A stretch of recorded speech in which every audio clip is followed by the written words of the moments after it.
ஓம் G Gurudev. ஓம் ஸ்ரீ ராமகிருஷ்ண சத்குரு தேவாய நமக. நான் காயத்ரி மகா விஞ்ஞானம் 3 பாகத்தை தமிழில் மொழிபெயர்க்க உள்ளேன். காயத்ரி மகா விஞ்ஞானம் என்ற வார்த்தையை கேட்டவுடன் எல்லோருக்கும் ஞாபகத்தில் வருவது என்னவென்றால், இந்து தர்மத்தில் பிராமணர்கள் மட்டுமே உச்சரிக்கும் ஒரு விசேஷமான மந்திரம்தான் இந்த காயத்ரி மந்திரம் என்று முதலில் நம் மனதில் தோன்றும். இந்த எண்ணத்தை நாம் துடைத்து விட வேண்டும். காயத்ரி மந்திரம் என்றால் ஒரு சந்தஸ். சந்தஸ் என்றால் ஒரு லயம். லயம். நம் வாழ்க்கை சுகமாக இருப்பதில்லை. காரணம், நம் வாழ்க்கையில் ஒரு லயம் இல்லை, ஒரு சந்தஸ் இல்லை, ஒரு திட்டம் இல்லை. இந்த வகுப்புகளில் நான் காயத்ரி மந்திரத்தை சொல்ல வரவில்லை. காயத்ரி என்ற விஞ்ஞானத்தை, ஒரு வேதத்தை சொல்லப் போகிறேன். நம் வாழ்க்கையில் ஒரு லயம் அல்லது திட்டம் இல்லை என்று சொன்னதற்கு இங்கே ஒரு உதாரணம் கூறுகிறேன். இன்று காலையில் நான் இந்த கிளாஸை ஸ்டார்ட் செய்ய முன் உங்களுக்கு டேப் ரெக்கார்டரில் சிலவற்றை வைக்கலாம் என்று பார்த்தேன். ஆனால் அதற்கு தகுந்த கருவிகள் இல்லை. காலையில் தான் இல்லை, மாலையிலாவது ரெடி செய்வார்கள் என்று நினைத்தேன். மாலையிலும் இல்லை. இதை புரிந்து கொள்ளுங்கள். காயத்ரி விஞ்ஞானம் காயத்ரி மந்திரத்தை கூறுவதில்லை. அது நம் வாழும் வாழ்க்கை விதத்தை கூறுகிறது. எப்படிப்பட்ட வாழ்க்கை? பிராண சக்தி நிறைந்தது. லைட் ஃபோர்ஸ் பற்றி கூறுகிறது. கான்சியஸ் ஆஃப் சயின்ஸ், சேத்திர தத்துவத்தை பற்றி கூறுகிறது. இது ஒரு திரிகோணம். Conscious of science, what is the life, what is the time என்பது இது ஒரு திரிகோணம். இந்த சுகுணார்த்தமான பிரபஞ்சத்தில் எல்லாம் திரிகோணமாகத்தான் இருக்கும். தத்வ, தமோ, ரஜோ குணம் என்ற திரிகோணம். இதைத்தான் சாஸ்திர விஞ்ஞானிகள் 3 டைமண்ட்ஸ் என்று சொல்கிறார்கள். பௌதிக ஆராய்ச்சியர்கள் 3 டைமண்ட்ஸ் வேர்ல்ட் என்று சொல்கிறார்கள். Past, present, future. இறந்த காலம், நிகழ்காலம், எதிர்காலம்.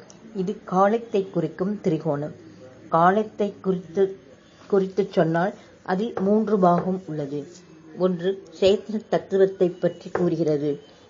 இதை ஆராய்ச்சியாளர்கள் இதில் ஜாகிருதா ஸ்திதி, சொப்பன ஸ்திதி, சுசுப்தி ஸ்திதி என்று கூறியுள்ளார்கள்.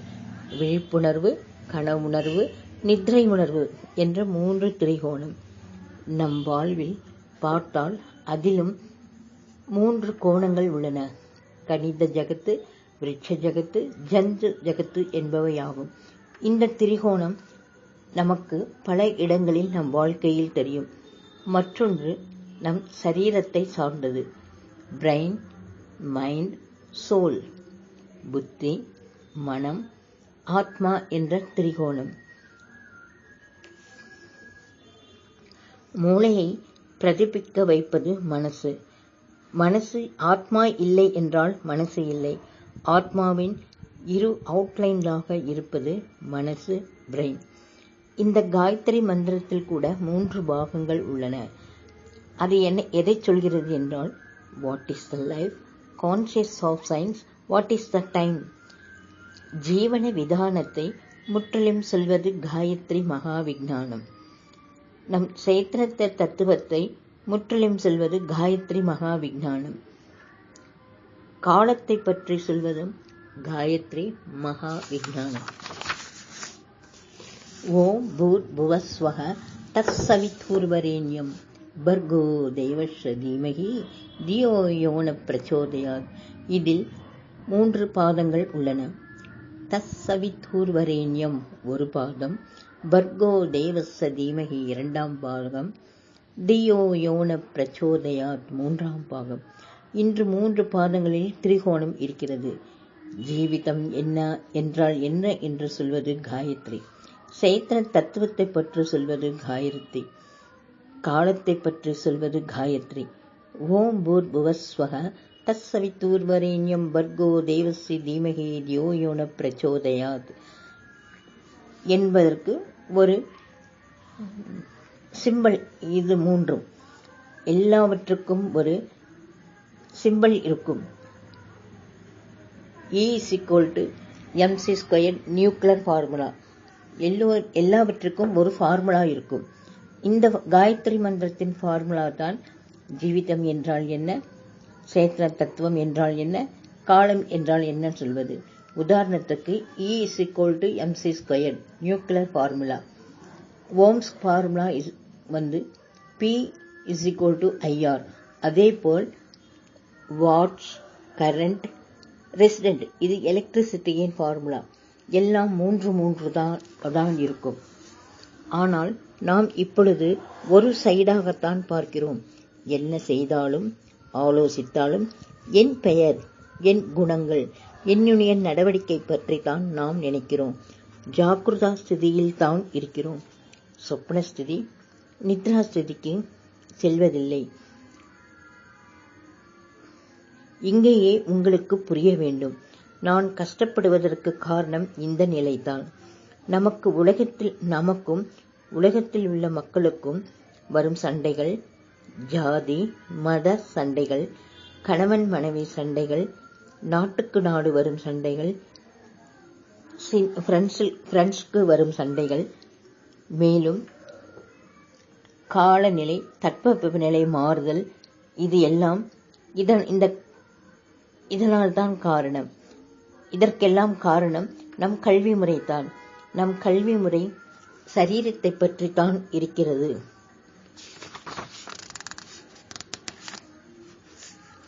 நாம் ஆத்மா, பரமாத்மா, மனசு, புத்தி என்று பேசுவோம். கடைசியில் ஒன்றும் இருக்காது. சேத்தன தத்துவத்தில் வாழத் தெரியாது. சேத்தன தத்துவத்திற்கு சென்றவுடன் நித்ரை நிலைக்கு சென்று விடுவோம். நாம் உற்சாகமாக இருக்க மாட்டோம். இந்த விஞ்ஞானத்தை நாம் கற்றுக்கொள்ளப் போகிறோம். அது என்ன விஞ்ஞானம் என்றால் சமாதி ஸ்திதி. சமாதி ஸ்திதி என்றால் ஜன்ம ரகசியம். சமாதி ஸ்திதி என்றாலும் ஜன்ம ரகசியம் என்றாலும் ஒன்றே. பெரிய பெரிய மகான்கள் எல்லோரும் ஜன்ம ரகசியத்தை கண்டு கொள்ள முயற்சி செய்தார்கள். அவர்கள் துரதிர்ஷ்டம், அது முன்பே கண்டுபிடிக்கப்பட்டது. You are already free. சேத்தன தத்துவருக்கு மரணம் என்பது கிடையாது. பகவத்கீதையில் கிருஷ்ணன் இதை கூறுகிறார்.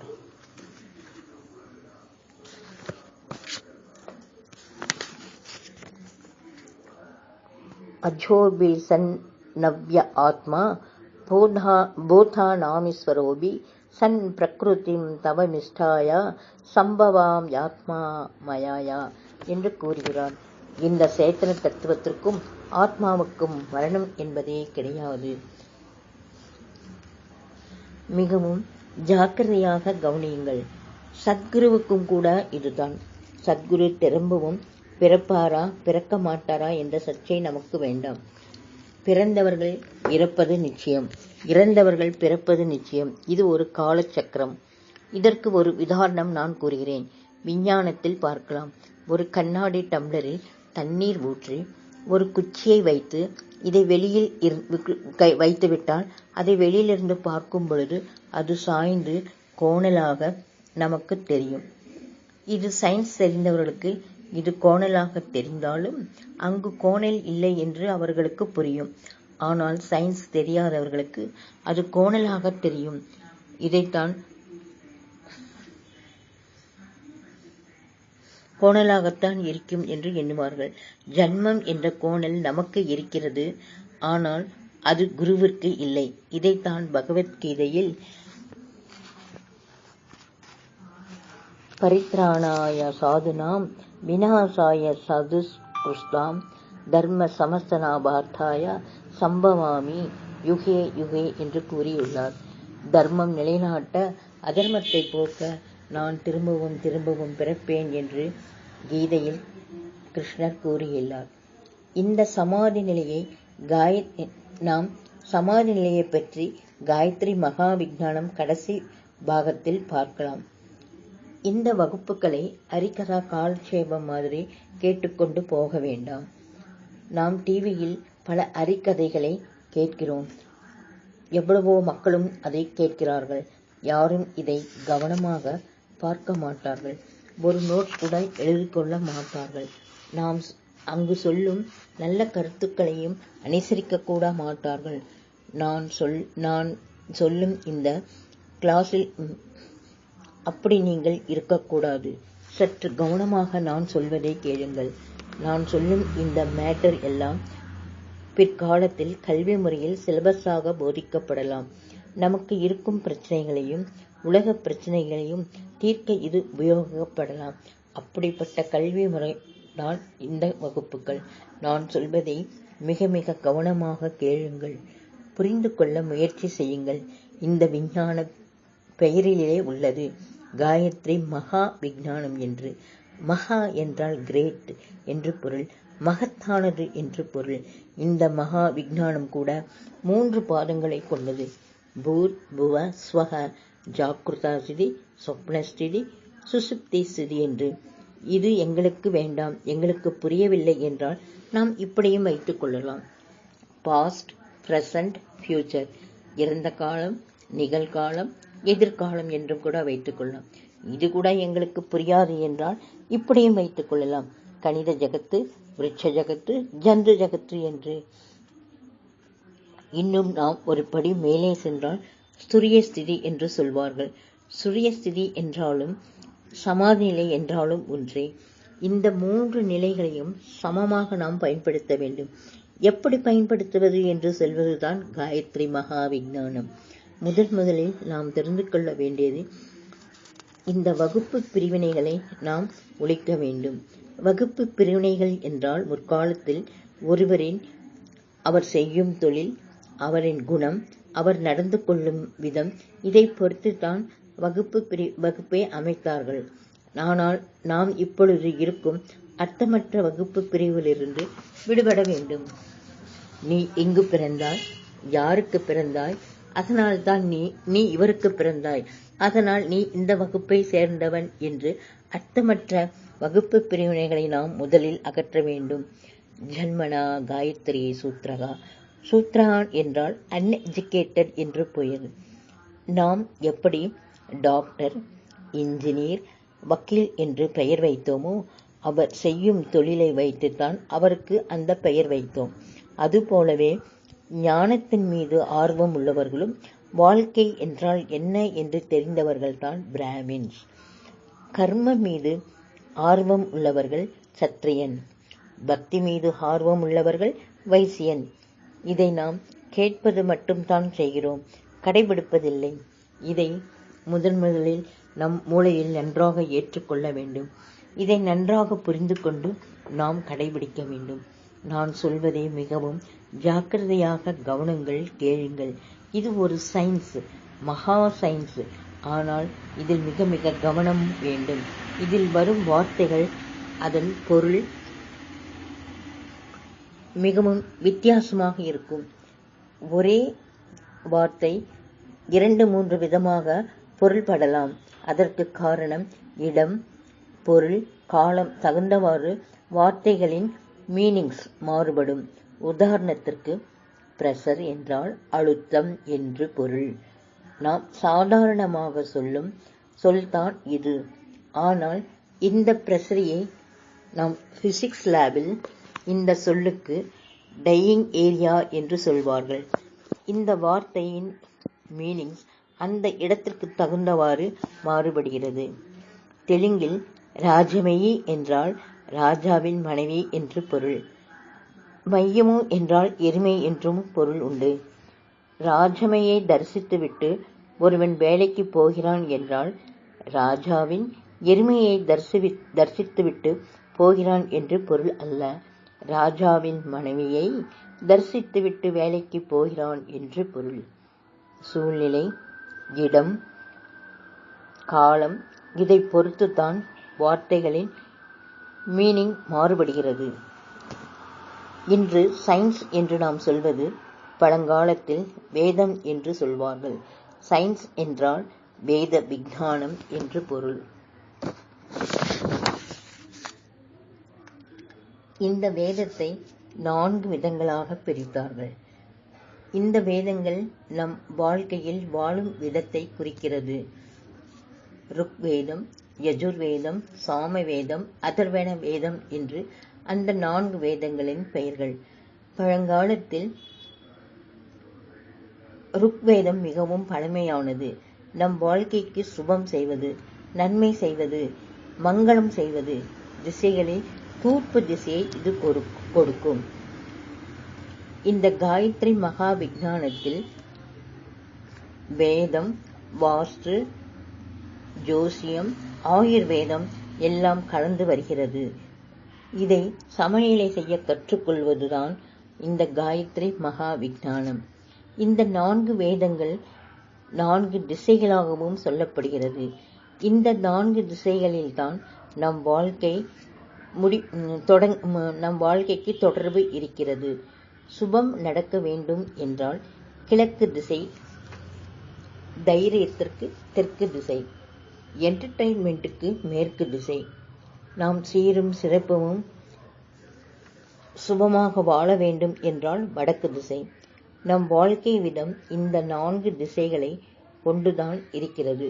5வது திசை ஏதேனும் இருக்கிறதா? இருந்தால் எனக்கு சொல்லுங்கள். சுபம் நடக்க வேண்டும் என்றால், பிறருக்கு நன்மை செய்யும் வேண்டும் என்றாலும் ருக்வேதம். இதை செய்ய கொஞ்சம் நமக்கு சாகசம் வேண்டும், தைரியம் வேண்டும். இது யஜுர்வேதம். இதை நாம் கடைபிடிக்க, ஆக்டிவிட்டி செய்ய கொஞ்சம் ஃபைனான்ஸ் வேண்டும். அதற்கு அதர்வண வேதம். இது எல்லாம் செய்து கொஞ்சம் நாம் ரிலாக்ஸ் ஆக வேண்டும். அதற்கு வினோதம் வேண்டும். இது சாமவேதம். வேதானாம் சாமவேதம் என்று கூட கூறப்படுகிறது. நம் வாழ்க்கையில் ஏதோ ஒன்றில் நாம் வாழ்ந்து கொண்டுதான் இருக்கிறோம். நம் வாழ்க்கை இந்த 4 வேதங்களில் தொடர்பு உள்ளது. நமக்கு எது வேண்டுமோ, இந்த 4 வேதங்கள் 4 திசைகளுடன் தொடர்பு இருக்கிறது. நமக்கு எது வேண்டுமோ அந்த திக்கை நோக்கி நாம் அமர வேண்டும்.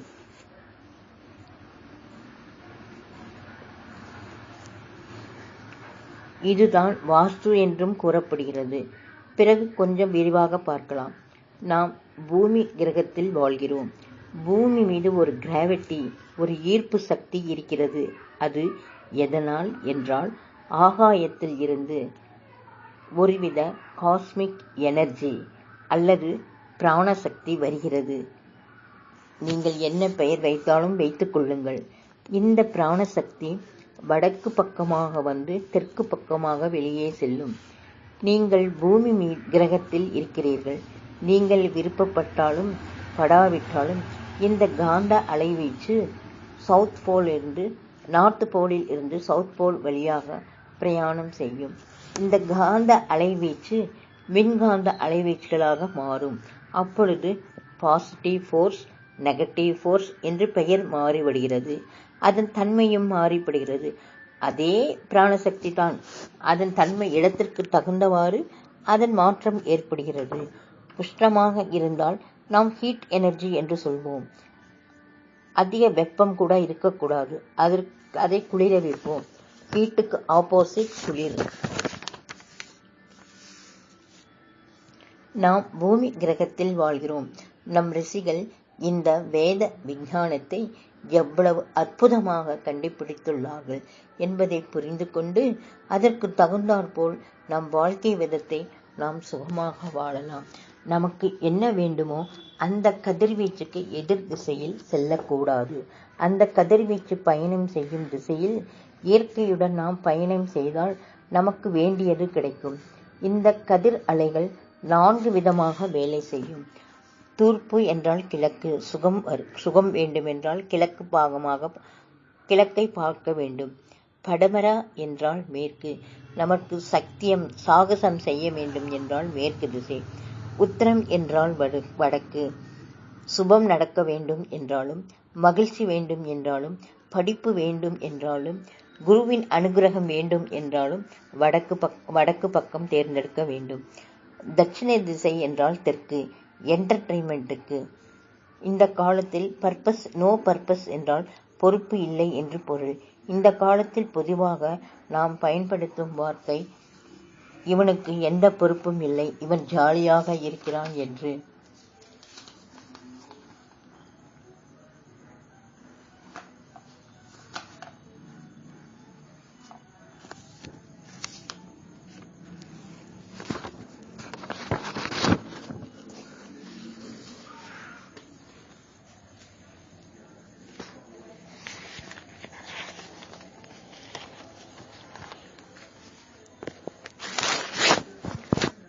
பச்சிமை திசை சூத்திரடு. Entertainment, no purpose. இந்த காலத்தில் பர்பஸ் என்றால் எந்த காரணம் இல்லை. அதேபோல் சுகம் என்றால் எந்தவித பொறுப்பும் இல்லாமல் இருப்பதுதான். நாம் சிலரை ஜெனரலாக சொல்லும் வார்த்தை, இவனுக்கு எந்தவித பொறுப்பும் இல்லை, சுகமாக இருக்கிறான் என்று.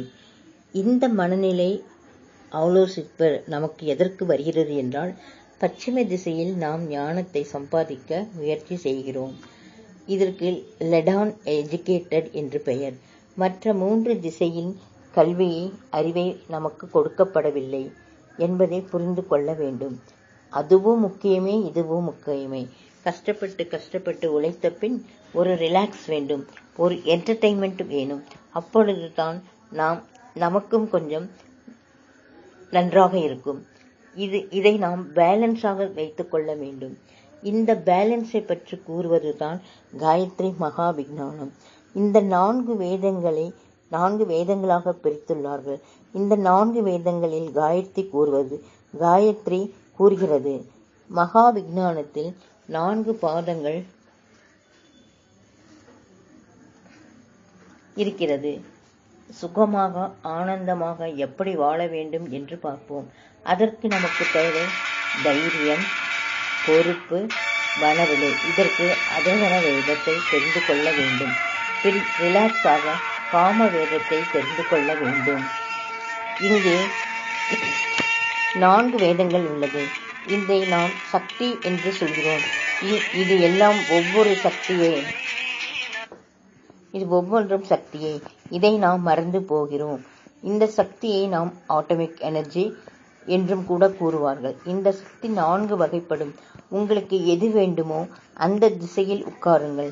நாம் ஆன்மீகத்தில் பயன்பட வேண்டும் என்றால் ஜபம் செய்யும் பொழுது தூர்ப்பு முகமாக பார்த்து உட்கார்ந்து கொள்கிறோம். எதற்கு தூர்ப்பில் உட்கார்கிறோம் என்றால் சுபம் நடக்கவும் மங்களம் நடக்கவும் உட்காருவோம். இல்லை என்றால் உத்தரம் பார்த்து உட்காருவோம். இதுவும் லட்சுமி கடாட்சம் பெற முடியும். இந்த 4 திசையில் 2 திசையில் தான் முக்கியம். மற்ற திசைகள் வேண்டாம் என்றும் இல்லை. தைரியமும் நமக்கு வேண்டும், ரிலாக்ஸும் வேண்டும். இந்த 4 திசைகளையும் நாம் சமமாக பயந்து கொண்டு பேலன்ஸ் செய்யத்தான் இந்த காயத்ரி மகா விஞ்ஞானம் நமக்கு சொல்கிறது. இந்த 4 டைரக்ஷன் காயத்ரி மகா விஞ்ஞானத்திற்கு இந்த 4 டைரக்ஷனை நமக்கு சொல்லிக் கொடுப்பதுதான் காயத்ரி மகா விஞ்ஞானத்தின் ஆதாரம். 4 திசைகளிலும் இந்த சக்தி வேலை செய்கிறது. பால்ய பருவத்தில் ஒரு விதமாக நாம் வேலை செய்கிறோம். வாலிப பருவத்தில் ஒரு விதமாக வேலை செய்கிறோம். முதுமை பருவத்தில் ஒரு விதமாக வேலை செய்கிறோம். இதற்குத்தான் நமது வாழ்க்கை முறையில் ஆசிரம வாழ்க்கை முறை வந்தது. பிரம்மச்சரியம், கிரகஸ்தாசிரம், வானப்பிரஸ்தம், சந்நியாசி ஆசிரமம். இப்பொழுது கிரகஸ்த ஆசிரமம் தான் உள்ளது. ஆசிரமம் என்றால் சிரமம் இல்லாமல் வாழ்வதுதான். சந்நியாசி ஆசிரமம் நாம் வாழும் வாழ்க்கையில் கூட நாம் நித்தியம் இந்த 4 வித வாழ்க்கைகளை எதிர்கொள்கிறோம். பிரம்மச்சரி ஆசிரம் ருக்வேதம், பராக்கிரமத்தை காட்ட வேண்டியுள்ளது. நம் குடும்பத்தில் வரும் சிக்கலை எதிர்கொள்ள வேண்டியுள்ளது. வானப்பிரஸ்த ஆசிரம் உங்களுக்கு இருக்கும் செல்வத்தை நல்ல காரியங்களுக்கு விநியோகிக்க வேண்டும். சன்னியாசி ஆசிரமம் என்ஜாய் லைஃப். சன்னியாசி ஆசிரமம் என்பது ரியல் என்ஜாய். இந்த 4 ஆசிரியங்கள் வாழ்வை பற்றி கூறுவதுதான் காயத்ரி மகா விஞ்ஞானம். What is the life? இப்பொழுது நாம் வாட் இஸ் த லைஃப் என்று கூறுகிறது. காயத்ரி மகா விஞ்ஞானத்தில் வாஸ்து, ஜோசியம், ஆயுர்வேதம் இதை பற்றி கூறுவதுதான் காயத்ரி மகா விஞ்ஞானம். இந்த 3ஐயும் பற்றியும் கூறுகிறது. வாஸ்து என்றால் மெட்டீரியல் சயின்ஸ் என்று பொருள். ஒரு பொருள் எங்கு வைக்க வேண்டும் என்று கூறுகிறது. எங்கு இருந்தால் நல்லது, எங்கு இருந்தால் தீமை என்றும், எந்த பொருள் எங்கு வைக்க வேண்டும் என்றும் கூறப்படுகிறது. ஜோசியம் சாஸ்திரம் என்றும் ஜோசியத்தையும் சாஸ்திரத்தையும் சொல்கிறது. என்றால் எனர்ஜி ஆஃப் பிளானட் 7 விதமான சக்தி அதிர்வலைகளை நம் மீது பிரதிபலிக்கிறது. ஒன்லி ஹியூமன்ஸ் பீயிங் இந்த 7 விதமான சக்தி அதிர்வலைகளை மனிதன் மீது தான் இருக்கும். ஒன்லி ஹியூமன்ஸ் பீயிங் தான் இந்த 7 அதிர்வலைகள் இருக்கிறது. காயத்ரி மகா விஞ்ஞானம் அதை பற்றி கூறுகிறது. சூரியன் 7 விதமான குதிரைகள் வருவது போல் இருக்கும். அது என்ற 7 விதம் என்று சற்று யோசித்தால் நமக்கு ஆச்சரியமாக இருக்கும். நம்மை சுற்றி பார்த்தால் அனுதினமும் நாம் காயத்ரி மகா விஞ்ஞானத்தில் தான் வாழ்ந்து கொண்டிருக்கிறோம். நாம் ஜப்பானில் இருந்தாலும் சைனாவில் இருந்தாலும் 7 நாட்கள் தான். நாஸ்திகனுக்கும் ஆஸ்திகனுக்கும் ஆன்மீகவாதிக்கும் கூட இந்த 7 நாட்கள் தான். பெயர் கூட மாறாது. எவர் எந்த மொழியில் பேசுகிறாரோ அந்த மொழியில் அந்த பெயர்கள் இருக்கும். நாம் எப்பொழுதும் உபயோகிக்கும் வார்த்தை Sunday, Monday, Tuesday, Wednesday, Thursday, Friday, Saturday. இந்த 7 நாட்களில் தான் நம் வாழ்க்கை விதமும் தொடர்பு இருக்கிறது. இந்த 7 நாட்களின் மகிமை, முக்கியத்துவம்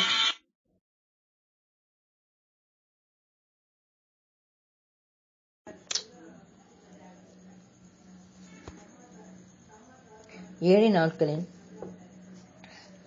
நம் வாழ்க்கை இருக்கும். இது என்ன என்று நாம் பார்த்தால் நாம் வியாழக்கிழமை என்று சொல்கிறோம். அந்த 7 நாட்களின் மகிமை, முக்கியத்துவம் நமக்கு தெரிவதில்லை. அதனால்தான் குரு சரித்திரத்தை படிக்க சொல்கிறோம். குரு சரித்திரத்தை பாராயணம் செய்ய நாம் வியாழக்கிழமைகளை தேர்ந்தெடுக்கிறோம். 7 நாட்களில் புதன்கிழமை சப்தாகமாக 7 நாட்களில் புதன்கிழமை முடியும். சப்தாகமாக படிக்கும் பொழுது வியாழக்கிழமையில் தொடங்குவோம். ஏன் வியாழக்கிழமையை நாம் தேர்ந்தெடுத்தோம் என்றால், வியாழக்கிழமையில் குருவின் ஆதிக்கம் அதிகமாக இருக்கும். குரு 7 சக்திகளை உபயோகித்துக் கொள்கிறார். அதனால்தான் நாமும் அந்த 7 சக்திகளை நாம் உபயோகித்துக் கொள்ள சப்தாகமாக பாராயணம் செய்கிறோம். இந்த 7 சக்திகள் ஞாயிறு, சூரியன், திங்கள், சந்திரன், செவ்வாய், கேது, புதன் என்று 7 நாட்களை குறிக்கிறது. 7 சக்திகள் அந்த 7 நாட்களில் நம் மீது கதிர் அலைகளாக எப்படி வேலை செய்கிறது என்பதை கூறுவதுதான் காயத்ரி மகா விஞ்ஞானம்.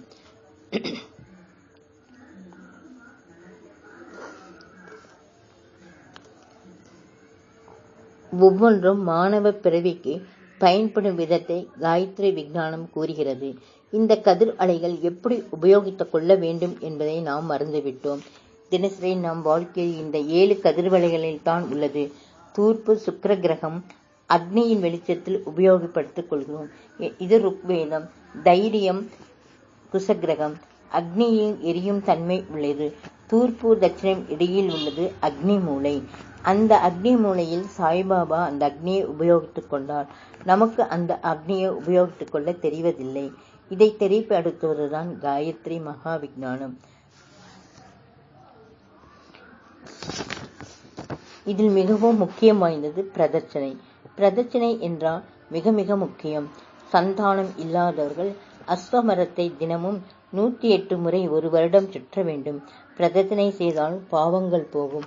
பிரதட்சணை செய்வதால் நம் பாவங்கள் நாசமாகும். பிரதட்சணை செய்வதால் நோய்கள் போகும். கோவிலுக்கு சென்று பிரதட்சணை செய்வதால் நம் கோரிக்கைகள் கண்டிப்பாக நிறைவேறும். நாம் பிரதட்சணை செய்வதால் 8 திக்குகளில் இருந்து வரும் அதிர்வலைகள் சமமாக நம் சரீரத்தில் விழும். இதனால் ஹார்மோன் மாற்றம் ஏற்படும். முன்காலத்தில் பெண் பிள்ளைகள் 2 பேர் கைகோர்த்து கொண்டு சுற்றுவார்கள். அப்பொழுது எவ்வளவு அவர்கள் உற்சாகமாக இருப்பார்கள். ரைட் டு லெஃப்ட் பிரதட்சணம் செய்கிறோம். நாம் தினமும் பிரதட்சணை செய்ய வேண்டும். நாம் எப்படி பல்விளக்குகிறோமோ, தினசரி காரியங்களை செய்கிறோமோ, அதே போல் நம் வாழ்வில் இதை கடைபிடிக்க வேண்டும். பிரகிருதியில் உள்ளதை நாம் உபயோகித்துக் கொள்ள வேண்டும். இதை சொல்வதுதான் காயத்ரி மகா விஞ்ஞானம்.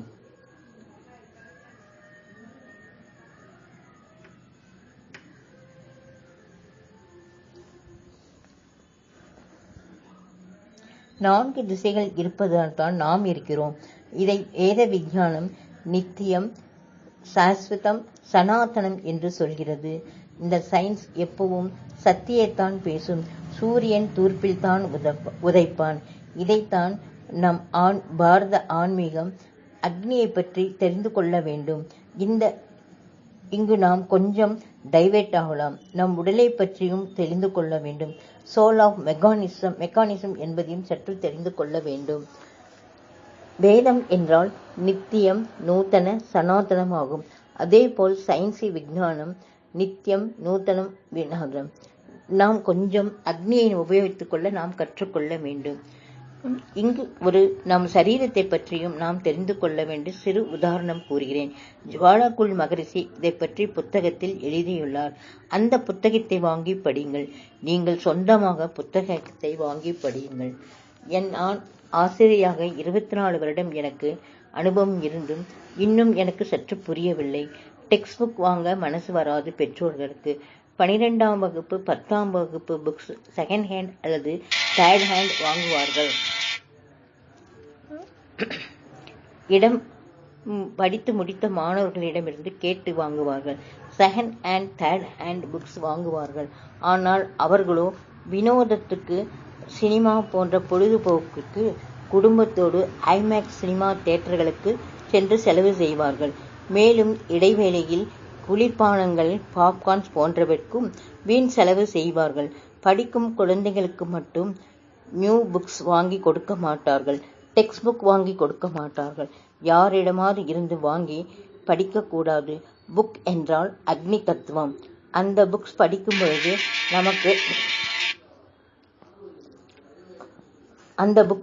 பொழுது நமக்கு ஒரு அக்னி போன்று ஒரு ஆர்வம், ஒரு லட்சியம், ஒரு சங்கல்பம் ஏற்படும். அதனால்தான் புக்ஸ் என்றால் அக்னி தத்துவம், ஃபயர் என்று சொல்லப்படுகிறது. சிகரெட் குடிப்பவர்கள் அதை நிறுத்திவிட்டு அந்த பணத்தில் புத்தகங்கள் வாங்கலாம். உங்கள் வீடு நிறைய புத்தகங்கள் இருக்கும். நாம் உணர்ச்சிகளை தூண்டும் புத்தகங்களை படித்தால் கங்கையில் மூழ்கி விடுவோம். அதேபோல் சாம வேதத்தில் சென்று விடுவோம் அல்லது வினோதத்திற்கு சென்று விடுவோம். நல்ல விதமான புத்தகங்களை படித்தால் நாம் நல்ல மார்க்கத்தில் சென்று விடுவோம். ருக்வேதத்திற்கு சென்று விடுவோம். இன்ஸ்பிரேஷன் கொடுக்கும் புஸ்தகத்தை படித்தால் நாம் யஜுர்வேதத்திற்கு செல்வோம். ஹவு டு மேனேஜ் என்ற புஸ்தகத்தை படித்தால் அதர்வண வேதத்தில் சென்று விடுவோம். இந்த மொழியை கற்றுக்கொள்ளுங்கள். அதாவது ருக், அஜுர், சாம, அதர்வண வேதம் என்று இது எல்லாம் எதனுடைய தொடர்பு இருக்கிறது என்றால் அக்னி மீது. அக்னி 4 வகைப்படும். பாவக்னி, இது உராய்வால் ஏற்படும். இது அக்னி அஜுர்வேதம். அக்னியை எதற்கு உபயோகப்படுத்துவோம் என்பது நமது பாரத தேசத்தில் பழங்காலத்தில் இருந்து இருக்கிறது. முதலில் நாம் நல்ல சுபகாரியம் தொடங்கும் பொழுது தீபம் ஏற்றி தொடங்குவோம். ஏன் என்றால் தீபத்தில் வெப்பம் உள்ளது, உற்சாகம் உள்ளது. அக்னி நல்ல செயலுக்கும் தீய செயலுக்கும் கூட உபயோகப்படுத்தலாம். அதனால்தான் மகாபாரதத்தில் கிருஷ்ண சாரஜ்யம், சல்ய சாரஜ்யம் என்ற 2 வந்தது. எனக்கு இந்த ரத்தம் கலந்த உணவு வேண்டாம், நான் போரிட மாட்டேன் என்று சொன்ன அர்ஜுனனை போரிட செய்து வெற்றி பெற செய்தார். கிருஷ்ணன் அர்ஜுனனை மட்டுமே வதம் செய்ய பிறந்த கண்ணனை தோல்வியுறச் செய்தான். சல்யசாரத்தில் இருந்ததால் ஃபயர் பாசிட்டிவாக வேலை செய்யும், நெகட்டிவாகவும் வேலை செய்யும். யஜுர்வேதத்தில் 2 உள்ளது. சுக்ல யஜுர்வேதம், கிருஷ்ண யஜுர்வேதம். இந்த 2ம் நமக்கு தேவை. அக்னி ஜுவாலை அதிகமானாலும் கஷ்டம். அதை குளிர வைக்க வேண்டும். தண்ணீரை உபயோகப்படுத்துகிறோம். அதனால்தான் நாம் யக்னம் செய்யும் பொழுது கலச ஸ்தாபனத்தை செய்கிறோம், பின் யக்னம் செய்கிறோம். இது எல்லாம் எதற்கு சொல்கிறேன் என்றால் ஜுவாலாகுலி மகரிஷி சோல் அண்ட் மெக்கானிசம் என்ற புத்தகத்தை படித்தால் தெரியும். ஆன்மீகத்தில் நாம் கொஞ்சம் விஷயத்தை சீக்கிரமாக உறுதி செய்து கொள்வோம். பின் சில கண்டிஷன்களையும் நாம் நம்புவோம். பிறகு அதை பார்ப்போம். நாம் ஒரு ஆத்மா. இந்த ஆத்மா பஞ்ச தத்துவத்தின் சரீரத்தை ஏற்படுத்திக் கொள்கிறது. 4 திசைகளில் இந்த ருக், யஜுர், சாம, அதர்வண வேதங்களின் சக்தியை கொண்டு நம் வாழ்க்கை தொடர்பு உள்ளது. அதேபோல் நம் சரீரம் பஞ்ச தத்துவத்திற்கு தொடர்பு உள்ளது. பிருத்வி, ஜலம், அக்னி, வாயு, ஆகாசம்.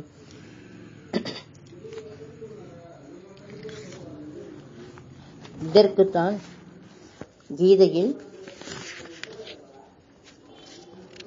அஜோபி சன் ஆத்மா பூதானாம் ஈஸ்வரேமி சன் பிரகிருதின் துவாமிஷ்டாய சம்பவ சம் ஆத்மா மயாயா. நம் உடல் பஞ்சபூதங்களால் ஆனது. இந்த பஞ்சபூதன்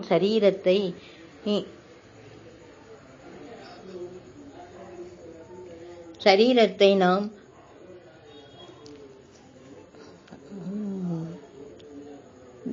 வெற்றி கொள்ளும் இந்த பஞ்சபூதத்திற்கு நாம் தான் ஈஸ்வரன் என்று கூறுகிறது. இந்த சரீரம் நாம் ஏற்படுத்தி கொண்டோம். இந்த 5 தத்துவத்திற்கு நாம் தான் ஈஸ்வரன். இதைத்தான் சயின்ஸ் தாய் தந்தை என் மூலம் ஏற்பட்டது என்று சொல்கிறார்கள்.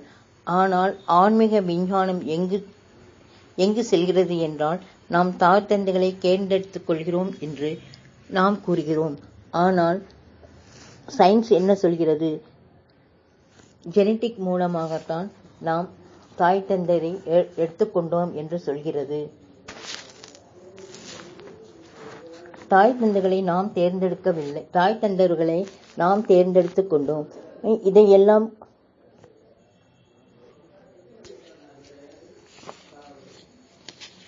தாய் தந்தைகளை நாம் தான் தேர்ந்தெடுத்துக் கொண்டோம். என்னிடம் சிலர் வந்து சொல்வார்கள், நான் இவருக்கு ஏன் பிறந்தேன்,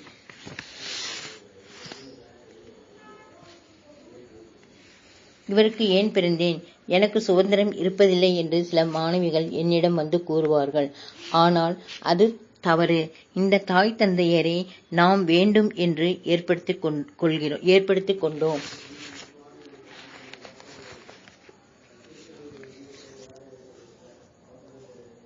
பலர் என்னிடம் வந்து, ஏன் இவர்களுக்கு பிறந்தோன், என் இஷ்டம் போல் வாழ முடியவில்லை என்று வருத்தப்படுகிறார்கள். உத்தரேன ஆத்மா, இந்த ஆத்மாவுக்கு நீதான் தலைவன், நீதான் இவர்களை தேர்ந்தெடுத்தாய், இவர்தான் என் தந்தையாகவும் தாயாகவும் வர வேண்டும் என்று தேர்ந்தெடுத்தோம். இது புரியாமல் அவர்கள் வருத்தப்படுகிறார்கள். அஜோபி சன் ஆத்மா பூதானா ஈஸ்வரேபி சன் பிரகிருதிம் தவமிஷ்டாய சம்பவாத்மா. இதையெல்லாம் காயத்ரி மகா விஞ்ஞானத்தை தெரிந்து கொண்டால் இது எல்லாம் உங்களுக்கு தெரியும். இதையெல்லாம் இந்த கர்ணன் சொன்னதை நீங்களும் சொல்லலாம். இதையெல்லாம் குரு செய்வது என்று இல்லை, காயத்ரி மாதா செய்வதும் ஒன்றும் இல்லை. இதையெல்லாம் இயற்கையில் காயத்ரி என்ற சக்தியை உபயோகித்துக் கொண்டு இதையெல்லாம் நாம் பெறலாம். இந்த அஜோபி சன் ஆத்மா பூதானாம் ஈஸ்வரேபி சன் பிரகிருதிம் தவமிஷ்டாயா சம்பவம். இந்த வார்த்தையை கிருஷ்ணன் சொன்னான். ஆனால் இனிமேல் நீங்கள் சொல்லப் போகிறீர்கள். இதற்கு நீங்கள் மிகவும் கஷ்டப்பட வேண்டும். டாக்டராகி மருந்து கொடுக்க வேண்டும் என்றால் 5 வருடம் கஷ்டப்பட வேண்டும். இதை புரிந்து கொண்டு ஞாபகத்தில் வைத்துக்கொண்டு நீங்கள் கொஞ்சம் கஷ்டப்பட வேண்டும். காயத்ரி மகா விஞ்ஞானம் நித்திய வாழ்க்கையில் இயற்கையில் உள்ள சக்தி கூட்டம், கிரக விஞ்ஞானம், சயின்ஸ் ஆஃப் பிளானட். இந்த விஞ்ஞானம் வாஸ்து என்பது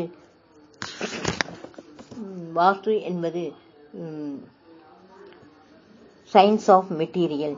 இதைத்தான் காயத்ரி மகா விஞ்ஞானம் நமக்கு கூறுகிறது. காயத்ரி மகா விஞ்ஞானம் மனிதருக்கு அமரத்துவம் கொடுக்கிறது. இப்பொழுது உங்கள் நிலைமையை மாற்றிக்கொண்டு நீங்கள் அமரத்துவம் அடையலாம். சயின்ஸ் டெத் என்பதை புரிந்து கொள்ள வேண்டும். பிறந்தவர்களுக்கு இறப்பு என்பது நிச்சயம். ஆனால் சரீரத்தில் நம் நிலையை புரிந்து கொண்டால் இறப்பு என்பதை பற்றி உங்களுக்கு தெரியும். பௌதிக சரீரத்தில் நான் இந்த நிலையை புரிந்து கொள்ளலாம். போன ஜென்மத்தில் நீங்கள் யார் என்பதையும் தெரிந்து கொள்ளலாம். அடுத்த ஜென்மத்தை கூட நீங்கள் தெரிந்து கொள்ளலாம். நீ எதற்காக, என்ன லட்சியத்திற்காக பிறந்தாய் என்பதை கூட தெரிந்து கொள்ளலாம். அடுத்த ஜென்மத்தில் நீங்கள் என்ன செய்ய போகிறீர்கள் என்றும் கூட தெரிந்து கொள்ளலாம். புத்தத்தை பெற்ற பிறகு அவர் செய்ததை நான் ஒன்று உங்களுக்கு கூறுகிறேன். புத்தர் எவ்வளவோ கஷ்டப்பட்டு சாதனைகள் செய்தார். அவர் களைத்து விட்டார். மிகவும் களைத்து விட்டு ஒரு மரத்தடியில் மயங்கி வீழ்ந்து விட்டார். அப்பொழுது சுஜாதா என்றும் பெண்மணி அவரை காப்பாற்றினார்.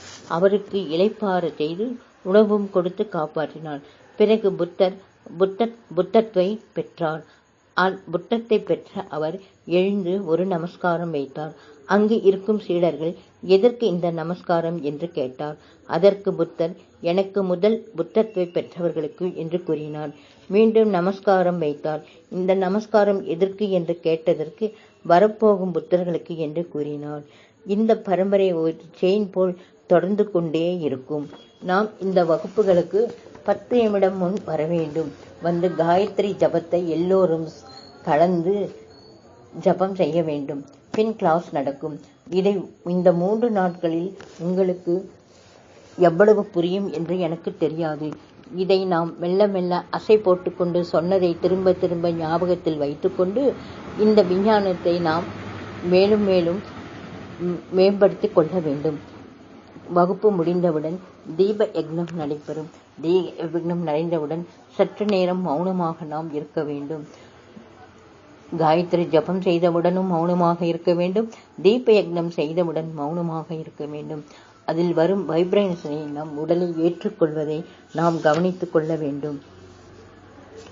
நான் இங்கு சொல்வது என்னவென்றால், முக்கியமாக வகுப்பு பிரிவினைகளை எப்படி நாம் வகுப்பு பிரிவினைகளை அர்த்தமற்ற வகுப்பு பிரிவுகளை வைத்துள்ளோம் என்பதை தெரிந்து கொண்டு அதை கடைபிடிக்க வேண்டும்.